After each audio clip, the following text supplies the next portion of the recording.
Welcome everyone to our Bright Ideas session on creating meaningful feedback in Brightspace. We are excited to have you join us today. Before we get started, I just want to let everybody know a few housekeeping items. So closed captions are available. Feel free to turn them on or off depending on your needs. The Zoom Q&A box is open and available for any questions that you have throughout today's session. Please keep any questions relevant to today's topic, and we will do our best to answer any of those questions today while we're together. But if you don't see your answer, then be sure to check the Q&A report that you'll get in your email in the next few days. Today's session is being recorded and will be posted on the Bright Ideas for K-12 YouTube playlist. You can expect to see that video posted within a week. And in the coming days, we will send all registrants an email with a copy of that Q&A report, a link to that playlist I just mentioned, a copy of the slide deck, which contains additional resources, and a link for our post-session survey. So let's get started with today's agenda. We will start with some quick introductions, and from there, we will share an overview of the tools that we plan to use today. From there, we will have a demo on the platform, and to finish off, we will have some time for a discussion, Q&A, and I'll point you guys towards some additional resources. So I think I recognize most of the names here today, so sorry for the repeats, but my name is Victoria Fulhenshaw, and I'm a Customer Enablement Specialist at D2L. Essentially, my role is to help educators like you make the most of your Brightspace tools. Joining me is my colleague Christina, who will be sharing resources and answering any questions that you have in the Q&A chat. And then we also have Alvaro, who had some time to join us today. So you'll see him in the chat as well.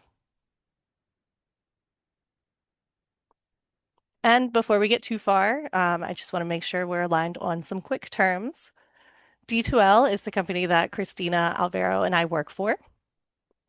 Brightspace is our product, a learning management system. And depending on where you work, you might call your Brightspace instance something different, like the VLE or iLearn NYC. Although your learning management system may go by a different name, as long as you're here, then it likely refers to Brightspace. And then Brightspace Community is D2L's free online website where you can go to find great teaching and learning information, share best practices, and connect with other professionals using Brightspace. We will add a link to the chat for you to register if you are not yet a member. So our learning objectives for today are to first discuss best use cases for the different tools that are available to you. From there, we will then show you how to use those tools to give feedback, and we will discuss how you can use different tools to automate feedback and save time.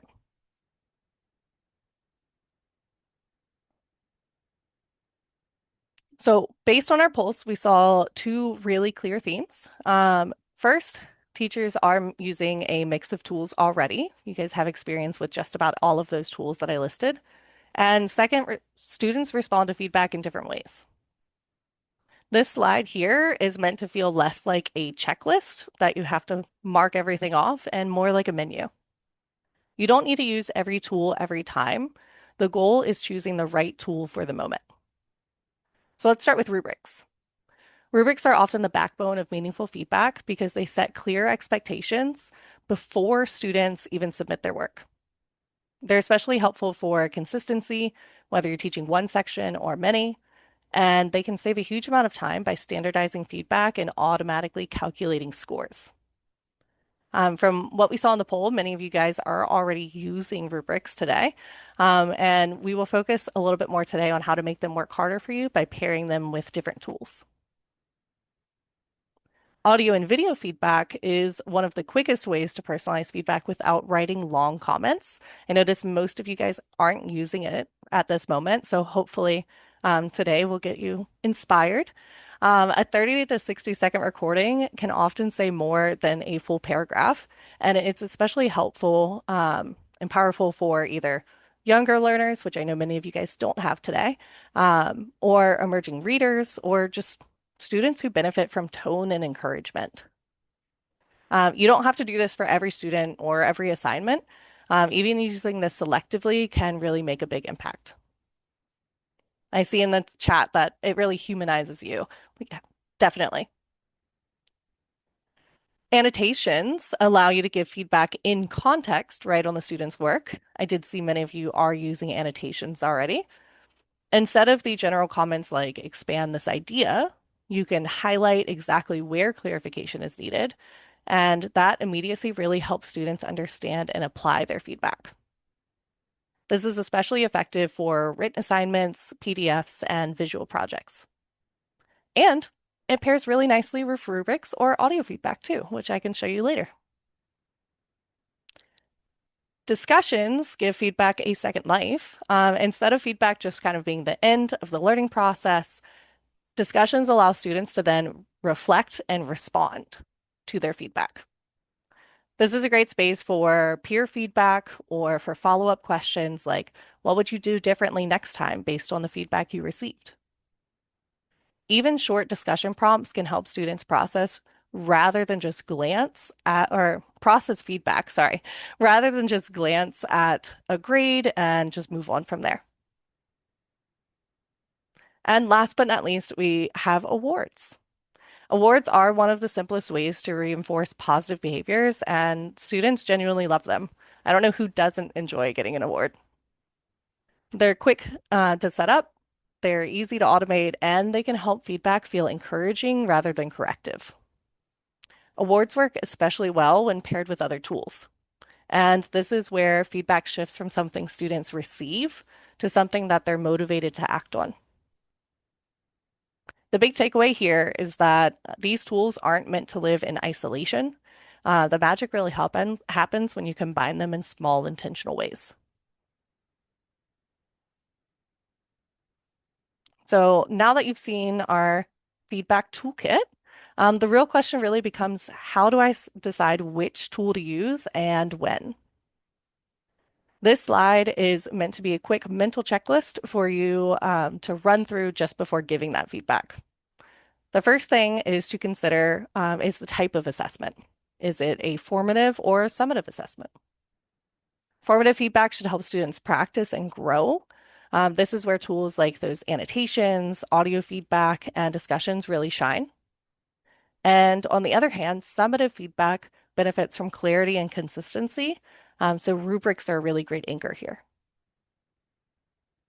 When possible, try to include multiple levels of feedback, not just evaluative, but feedback that helps students revise, improve, and extend their thinking. So you can see the examples of the 4 levels of RISE there. Next, think about the learner. Is this feedback accessible to them? It's kind of that third question on the poll there. Does it match their reading level, their learning style, their attention span? And most importantly, does this feedback give them another opportunity to learn or engage? So once again, choosing the right feedback tool shouldn't be about creating more work for yourself. It's often about creating that small shift and swapping out written comments maybe for an audio note or adding a discussion reflection instead of repeating the same feedback for multiple students. So with that context in mind, I do encourage you to think about one class or assignment that you're currently teaching and where one small change in feedback could make a big difference to your students. At the end, we will come back together and talk about which tools felt most realistic to try and which ones might make the biggest difference for your learners. So all that said, let's jump into Brightspace.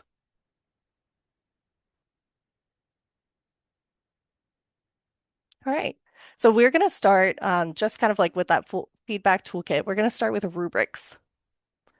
You do have multiple places where you can go to access rubrics within a course. Um, right here, I don't actually have rubrics in my navigation bar. So I can access them via the course admin space and scroll down to our rubrics tool. You can see here that I do have a number of rubrics in this course. They're all named different things. Some of them have a lock symbol next to them. Essentially, that just means that they've been assessed against, so we can't edit them, we can't delete them. We also get an idea of what type of rubric they are, whether they're holistic or analytic, the scoring method that's used, and whether or not those are published or draft rubrics. But today, instead of going and just creating rubrics right here in the rubrics tool, I want to show you where you can do them within an assessment itself. So we're going to go to our assignments. And within our assignments, I'm actually going to go to this biology, test biology assignment and press edit. From here, you can actually already see a little note that says no rubric is added underneath that evaluation and feedback section. When we click on it, you can see the ability to add a rubric.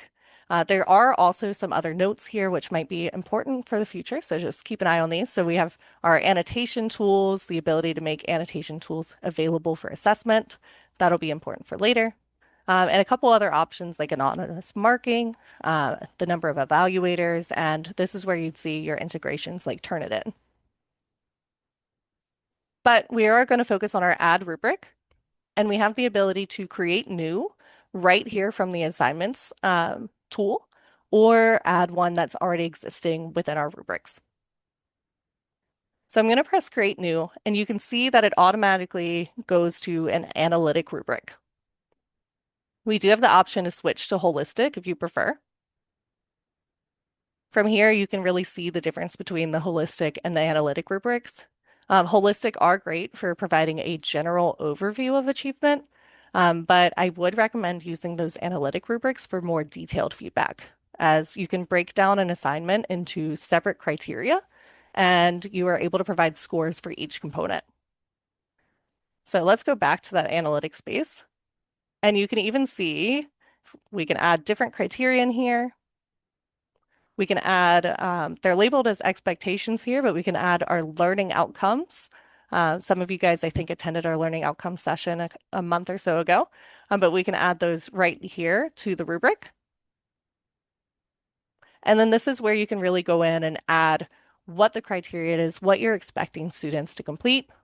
And then you can already have your feedback right here in the rubric.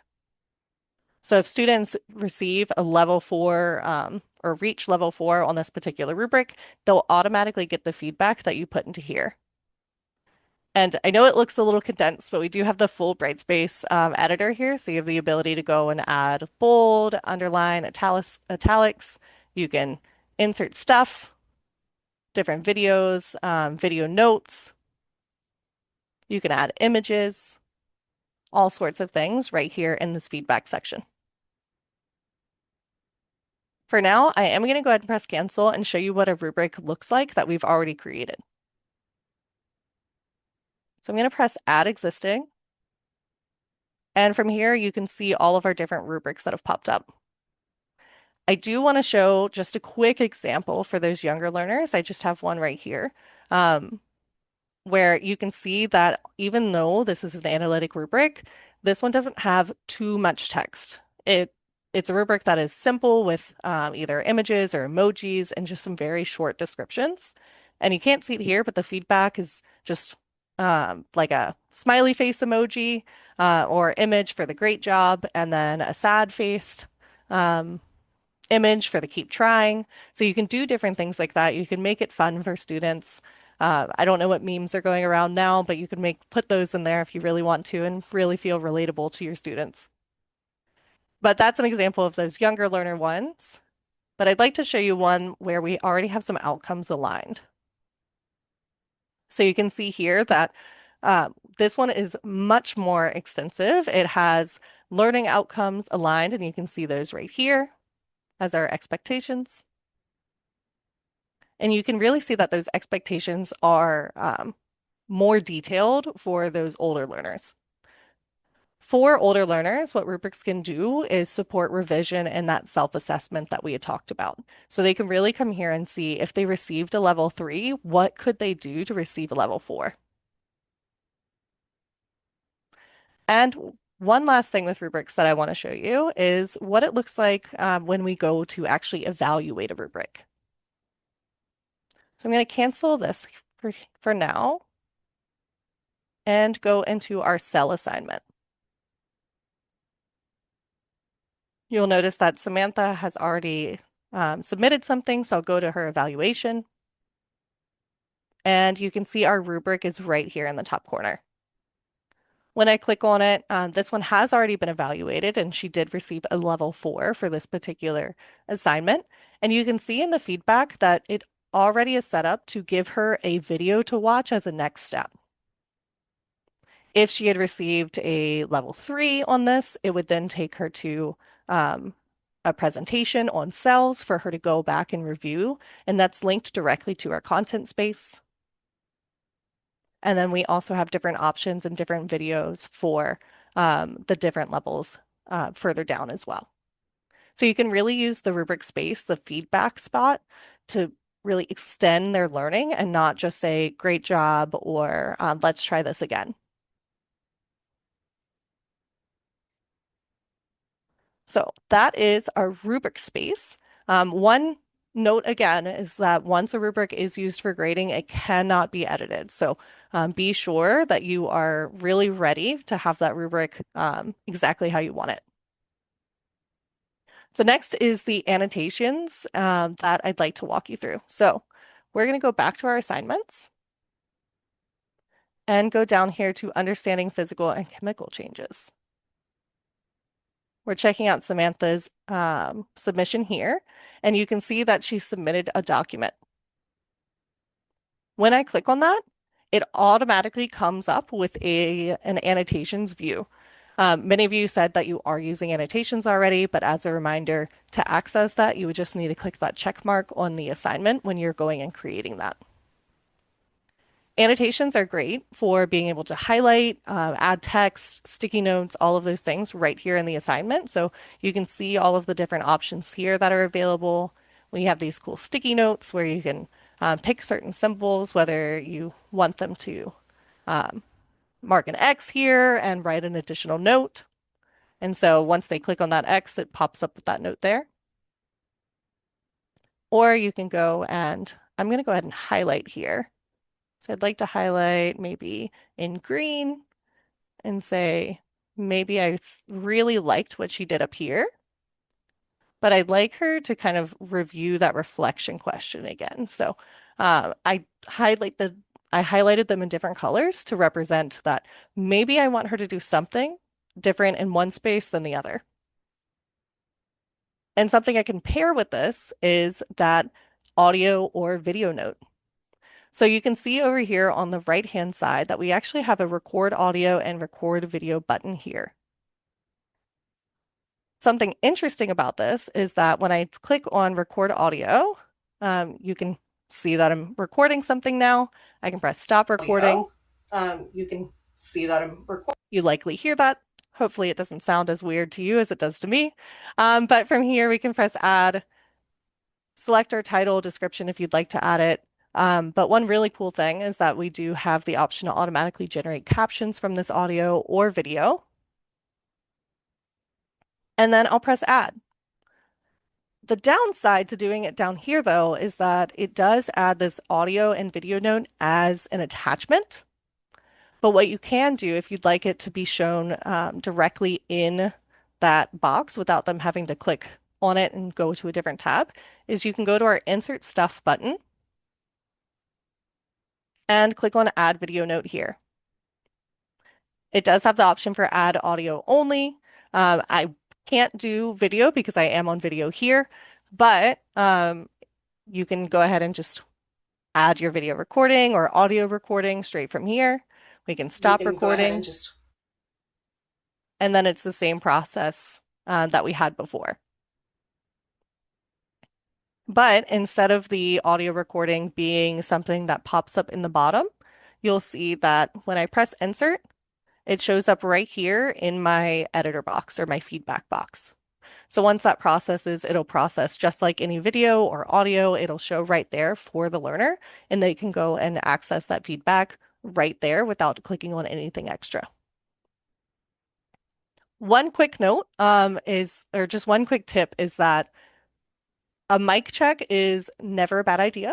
So you can always click play or click record, say a couple things, make sure your mic is working first. You wouldn't believe the number of times that people go and record an entire feedback and then realize that it didn't actually record anything because you accidentally muted yourself. So mic checks, really nice. And another note is just that tone really matters. So, especially for encouragement, make sure that you're not sounding disappointed when you're going and recording these audio notes. That's not going to help encourage those students the way that you would hope that it would. All right. Oh, and there that is. So I'm going to go ahead and go back to our submissions here. Oh, actually, one note that I wanted to say with this audio note, what I could say is like I highlighted in green the areas where you did well. Take some time to review the yellow highlighted areas again, and please come to me if you have any questions. Overall, great work on this assignment. So that's really how you can pair those in a good manner. So let's go into our discussion space. I do want to look at the discussions from the student perspective. So I am logged in as Erin, one of our students here. And you can see that in my new content experience in the content area, you can see that this discussion is just directly in line. You can see the discussion prompt. We also have a rubric that's been added to our discussions. And then you can see an open discussion button for her to go and see what she's already added. From here, she can view her graded rubric. So this gives her an idea of kind of how she did on certain areas within this discussion. And you can see that Erin even added an audio note here as her discussion response.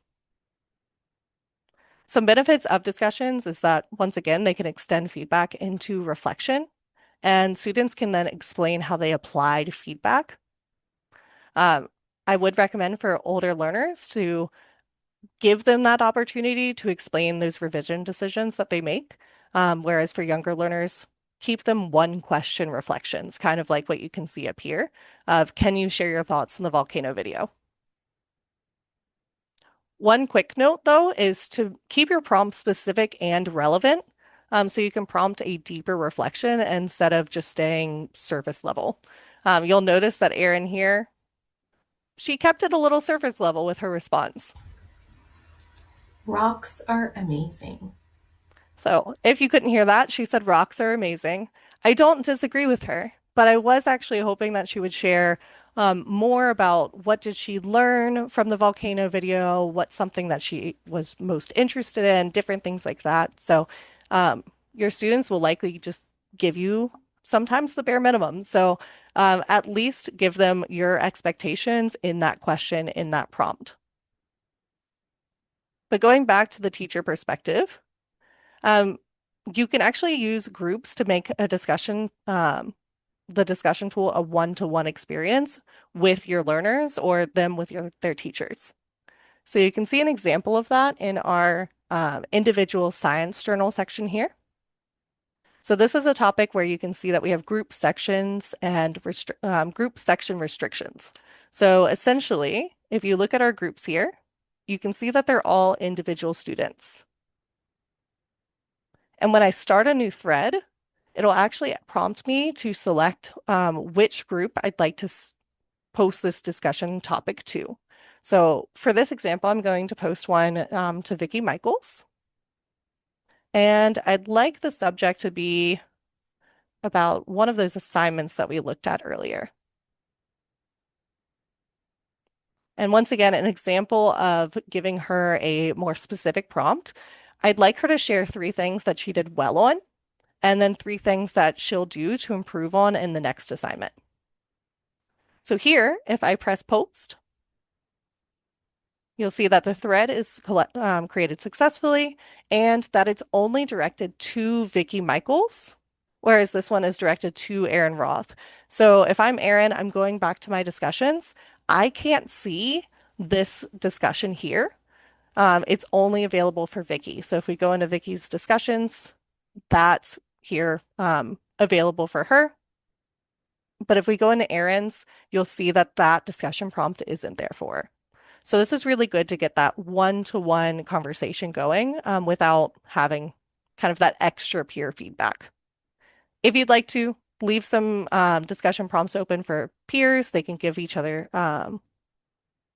feedback for one another. But I find that this is really a good spot for students to feel kind of vulnerable and open to responses or reflection, I guess I should say. And last but not least, we do have our awards tool. Awards are great for recognizing effort, growth, and progress. And these can be automated, so creating them once, maybe at the beginning of the year, can save you a lot of time as the year goes on. So in our class list awards, you can see which students have been issued which awards. So far, Kyle's been issued 3 awards, same with Vicky and Aaron, whereas Samantha's only been issued 1, and Ashley has not received any, and neither have I as Tammy Thomas. From here, we can also view our course awards. So these are the awards that are available in the course and where you can go and edit those awards. So you can edit the award itself or just edit the properties of the award, like the release conditions. So you can see here that this award, all conditions must be met for students to receive this award automatically. And those are completing 2 different content topics, Mission 1 and Mission 2. And if you'd like, you can also click on the View Available Awards. This is just a quick at-a-glance space where you can check out which awards are available and kind of see what students are expected to do to achieve those. So some award examples for motivating students without like pressure and being able to use they can be used to highlight milestones as well. So some examples of that would be our Happy Birthday Award. Our Homework Legend Award shows that they are completing all assignments early for the week, which is nice. And then one that's very timely here is our Homework Hero, which is having students go and complete all of their homework for this particular week, the week before holiday break. So I know that it can be such a challenge this time of the year. So adding a little bit of an award, gamifying it a bit, can definitely make students feel more encouraged to participate. One quick tip, though, is to avoid overuse. Awards really work best when they feel meaningful for the students. So I wouldn't do maybe like a 6-7 award or things like that. But or maybe that would work. Maybe it just depends on your students. So make sure that they're relevant to them, make sure that they're interesting to them and meaningful, so that way they really want to achieve them. And I think we have just enough time for me to show you guys one quick tool, which is the Quick Eval widget. No pun intended. So if I scroll down, you'll see I have my Quick Eval widget down here on my homepage. And if I click on View All Activities, this is really where I can see where I need to provide feedback for my students at this point. So have they added new posts or submissions to their quizzes, their discussions, or their assignments? And this is one place where I can go to see all of them. I can go and very easily click on Evaluate All and then jump back and forth between submissions. So maybe Samantha has not added a submission yet.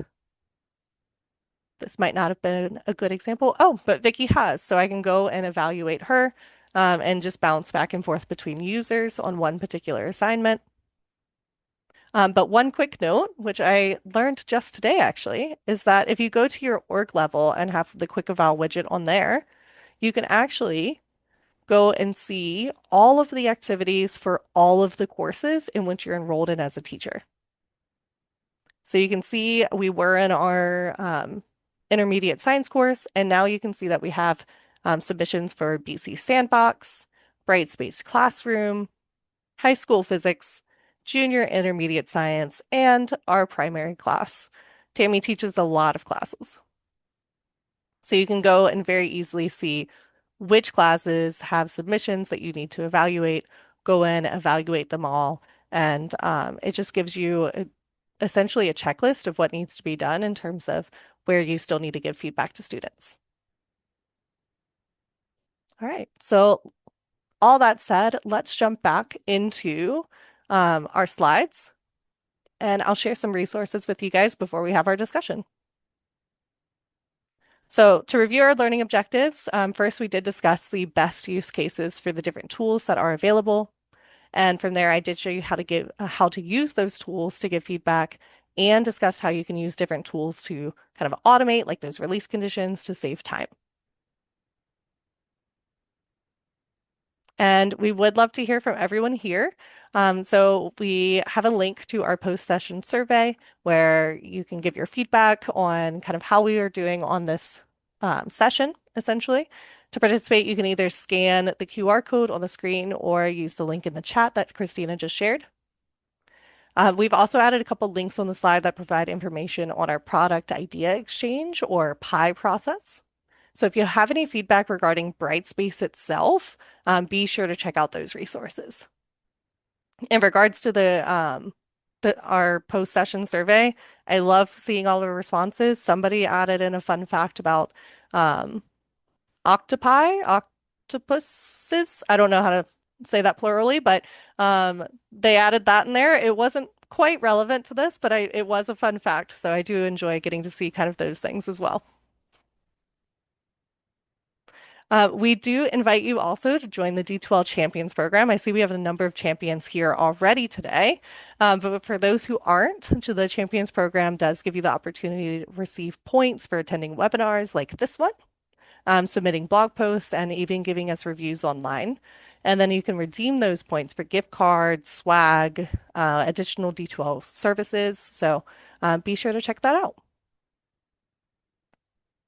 And then I think a number of you already saw, but we did just announce our next sessions for March through May. So the link to register for these upcoming sessions is in the chat. And we will also add a link for the webinar overview page where you can get descriptions and read additional information on those sessions. So very exciting sessions coming up soon. Excited to talk a little bit more and share more about that in the new year. And then speaking of webinars, our training team does host two monthly sessions. The first is a Q&A drop-in session where you can get your Brightspace questions answered in real time. And then the second is focused on what's new in Brightspace using our release notes. So those sessions do give you free access to our D2L training team in a way that you might not get otherwise. So be sure to check them out if you have time. There will be a link with more information on those sessions that you can find in the chats. We always love getting to have these kinds of conversations with you. So if you as a reminder, like we will be sending out the copy of this slide deck, the Q&A report, and a link to our post-session survey, all in our email that we'll send out in the next few days. It will also have a link to our Bright Ideas for K-12 YouTube playlist, where you'll see a copy of this recording as well. But thank you everybody for attending this session. We hope to see you again next month. And in the meantime, I hope everybody has happy holidays. All right. Thank you all so much.